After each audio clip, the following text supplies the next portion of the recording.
오늘 하나님의 말씀은 골로새서 4장 3절의 말씀입니다. 골로새서 4장 3절의 말씀을 다 같이 봉독하겠습니다. 또한 우리를 위하여 기도하되 하나님이 전도할 문을 우리에게 열어주사 그리스도의 비밀을 말하게 하시기를 구하라. 내가 이 일 때문에 매임을 당하였노라. 아멘. 오늘 하나님의 말씀은 골로새 4장의 말씀인데요. 골로새 4장은 골로새서 마지막 장입니다.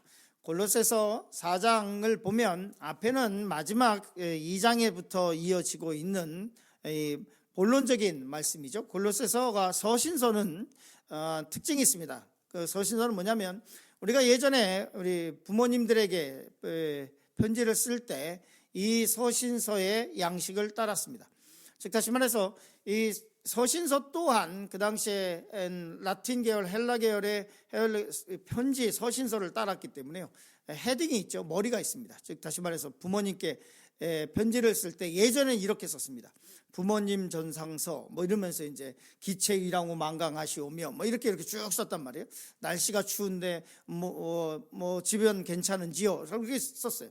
그리고 그렇게 이렇게 쭉 쓰죠. 그러면 이제 보통 이제 쓸 때 부모님 전상서 그리고 이제 앞에가 뭐 부모님 뭐 이렇게 쓰고 본론이 이렇게 딱 들어가죠. 돈이 없으니 돈을 보내주십시오. 이렇게 딱 본론이 딱 들어가고 그리고 마지막에 이제 마지막 되면은 이제 저희 기독교인들은 기도하겠습니다. 어머님 뭐 하고 아니면 이렇게 딱 끝맞습니다. 마찬가지예요. 서신서도 앞에 서론까지는 아니지만 헤딩이 있고 그리고 본론이 있고 그리고 또 끝맺는 말이 있습니다. 그래서 골로새서도 마찬가지고 다른 서신서도 마찬가지입니다. 윗부분에 저 인사와 같은 말이 있고 그리고 본론이 골로새서 1장 후반부터 시작이 돼서 골로새서 4장 중후반까지 이렇게 이어지고 그리고 마지막 부분에는 이제 끝말로 마무리하게 됩니다. 그래서 골로새 4장 이 후반부는 이제 이 바울 사도가 이 골로새서 성도들에게 이제 마지막 당부하는 말씀이고 그리고 뒤에 보면 이제 문안 인사에 많은 사람들이 등장하게 됩니다. 오늘 말씀의 제목은 위대한 기도의 제목입니다. 특별히 골로새서를 통해서 바울 사도는 뭐라고 얘기하고 있냐면 자기의 기도의 제목에 대해서 성도들에게 이야기합니다. 내가 나를 위해서 이것을 위해서 기도해 주시기 바랍니다. 그런데 이 사도 바울의 이 기도 제목은 정말로 위대한 기도 제목입니다. 첫 번째로 말씀을 나누려고 하는 것은 감사로 깨어 있으라는 말씀을 잠시 나누려고 합니다. 골로새 4장 2절 우리 같이 읽겠습니다. 기도를 계속하고 기도에 감사함으로 깨어 있으라 이렇게 말씀하고 있습니다. 이 말씀 가운데 우리가 봐야 될 것이 두 가지가 있는데요. 하나는 뭐냐면 기도를 계속하고에 대한 말씀을 나누려고 합니다. 골로새 성도들에게 기도를 계속하라. 우리에게 하나님께서 말씀하시는 것입니다. 기도를 계속하라. 그럼 이 기도를 계속하라고 하는 원본의 뜻은 뭐냐면 프로스카르테레이테라고 하는 것인데요. 이것은 두 단어가 합쳐져 있는 거예요. 하나는 프로스라고 하는 이 프로스라고 하는 말은 동안이라고 하는 것이고 그리고 카르테레이테라고 하는 말은 견뎌내다라고 하는 거예요. 기도를 계속하라라고 하는 것은 고난과 힘듦과 역경 가운데 있는 동안 기도를 멈추지 말고 기도로 견뎌내라라고 하는 말씀이에요. 기도 한 번 하고 우리가 영성이 굉장히 뛰어나서 우리가 기도 한마디만 하면 하나님께서 그냥 바로바로 들어주시면 얼마나 좋을까요? 그러나 대부분은 그렇지 않습니다. 하나님께서는 우리가 하나님께 기도한 것을 바로 들어주시고 그러면 우리가 기도 안 할 거라는 걸 너무나 잘 알고 계세요. 그래서 제가 신앙생활하면서 느낀 게 뭐냐면 어떤 일에는 기도의 분량이 있어요. 분량. 그 분량을 하나님께 채우기 원하시는 것이 하나님의 뜻이라고 하는 것이 일반적으로 기도에 관한 저의 이해입니다. 물론 급하고 정말로 당장 해내가야 될 일들을 죄송합니다. 하나님께서 급하고 강한 바람처럼 이루어 주시기도 하시죠. 그러나 대부분의 일반적인 것은 뭐냐면 하나님께서는 그 기도의 분량을 채우기 원하세요. 시련과 역경이 있을 때 하나님 왜 나에게 지금 당장이라고 얘기하지만 하나님께서는 그 기도를 통해서 우리가 인내하게 하고 우리가 또 소망하게 하고 하나님께 더욱더 가까이 가게 하고 성령을 사모하게 하고 그 과정 속에서 성령을 어떤 사람은 체험하기도 하고 성령의 은사를 체험하기도 하고 그 고난과 역경 속에서 성경의 욥기서에 기록된 것처럼 믿음이 정금같이 나오게 하기도 하고, 이 수많은 일들이 하나님의 계획 속에 있습니다. 그렇기 때문에 성경은 뭐라고 얘기하냐면 기도를 계속하고 라고 할 때 그 기간 동안에, 힘들고 어려운 기간 동안에 어쩌면 하나님께서 기도하라고 주신 그 기도하는 기간 동안에 견디어내며 고난을 기도로 견디어내라고 하는 말이 기도를 계속하고 라고 하는 원래의 뜻이에요. 기도로 고난을 이겨나가는 것, 기도로 소망한 것을 이루어가는 것, 이것이 성경에서 오늘 말씀한 골로새 4장 2절의 말씀이에요. 기도를 계속하고, 그리고 또 뒷말씀이 있습니다. 그것은 뭐냐면 기도에 감사함으로 깨어있으라. 어떻게 우리가 깨어있을 수 있을까? 어떻게 우리가 깨어있을 수 있을까? 믿음의 사람으로서. 그런데 제가 신앙생활하면서 보면 이런 것 같습니다. 감사가 사라지는 순간 그 사람의 신앙이 무너지는 것은 그렇게 오래 걸리지 않아요. 우리 일속의 기도에 대해서, 교회에 대해서도 마찬가지입니다. 교회에 대해서 감사하고 그러면 신앙이 계속 성장하고, 그 감사로 인해서 내 마음도 이 얼어붙었던 것도 상처도, 그리고 그것도 해결돼 나가는데, 어느 순간인가 저 감사가 없어지면, 그러면 감사의 자리에 뭐가 들어오냐면 불평과 불만이 쑥 들어옵니다. 그러면 그 다음부터는 내 삶 가운데 어떤 것도 기쁨이 없어요. 교회에 와서 예배드리고 기도하는 것도 기쁨이 없고 내 생활에도 기쁨이 없어요. 이스라엘 백성들의 이 감사의 기간이 너무 짧았습니다. 홍해를 딱 건너고 났을 때에는 미리암의 찬양이 있죠. 딱 건너고 나자마자 시작되는 것이 뭐냐면 성경에 미디안의 찬양이에요. 거기에 찬양이 있고 이스라엘 백성들의 찬양이 있습니다. 그러나 그것이 3일을 못 갔습니다.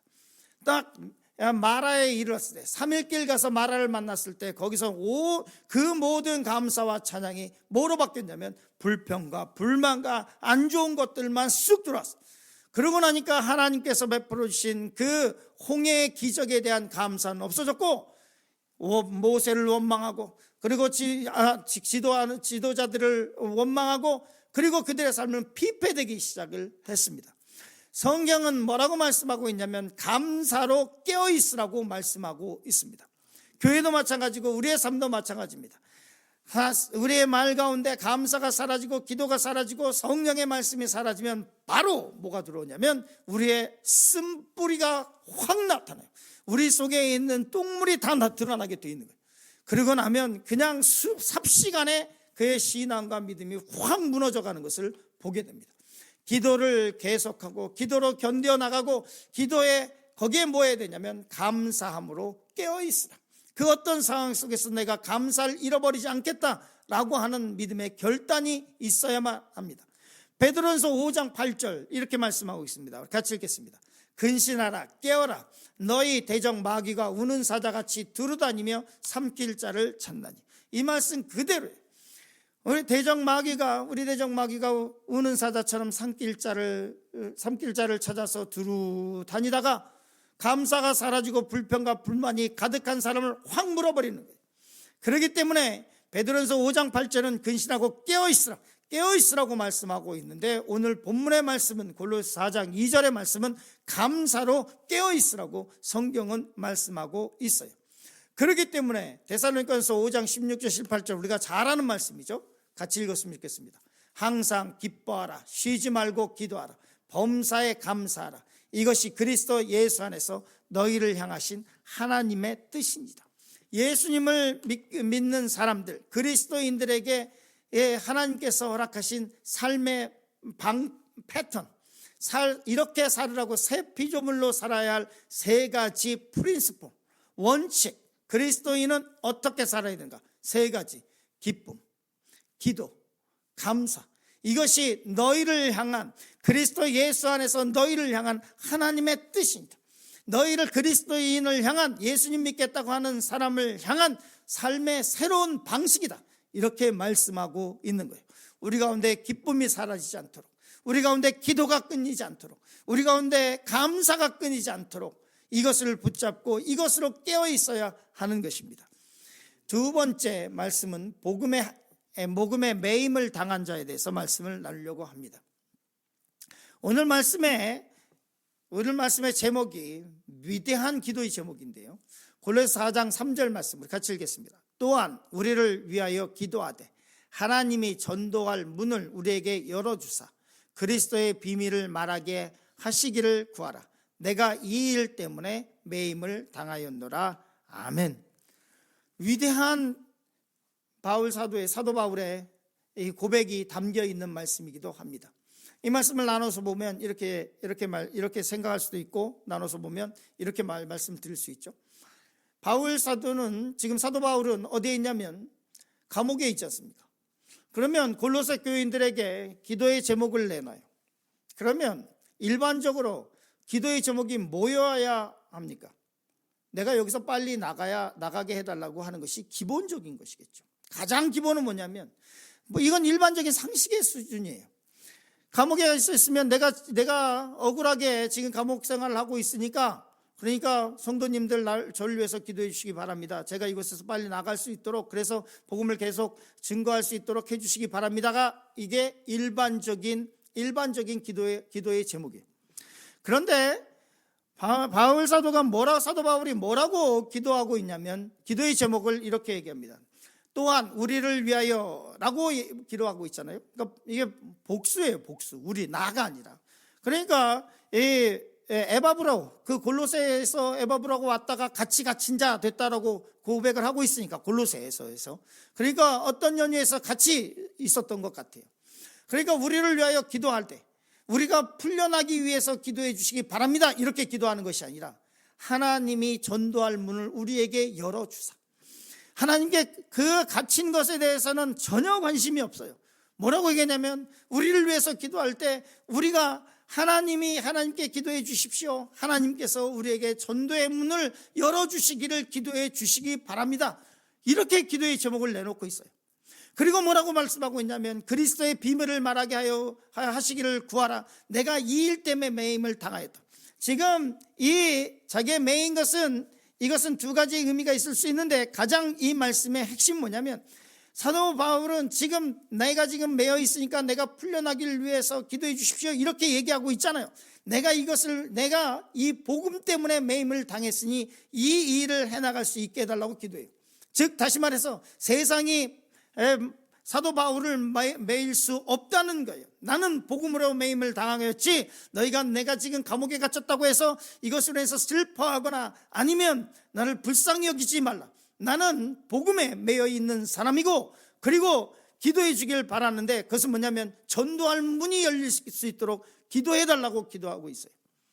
이 얼마나 위대한 기도의 제목인지 모릅니다. 매일 이 말씀을 기억하면서, 매일은 아니지만 저도 하나님, 제가 만나는 사람에게 복음을 전도할 문을 열어주셔서, 어디에 가나 한국 사람이면 저기 근처에 아주 좋은 교회가 있습니다. 그리고 명함을 드리면서 그 교회는 시카고 주은혜 교회라고 하는 이름을 갖고 있는데요, 모든 것이 너무나 좋습니다. 성도님도 이쁘고, 그 교회 목사만 조금 열심히 하면 될 것 같은데 그 담임 목사님 저고, 하여간 여기까지는 얘기 안 하지만 하나님 좋은 교회가 있습니다.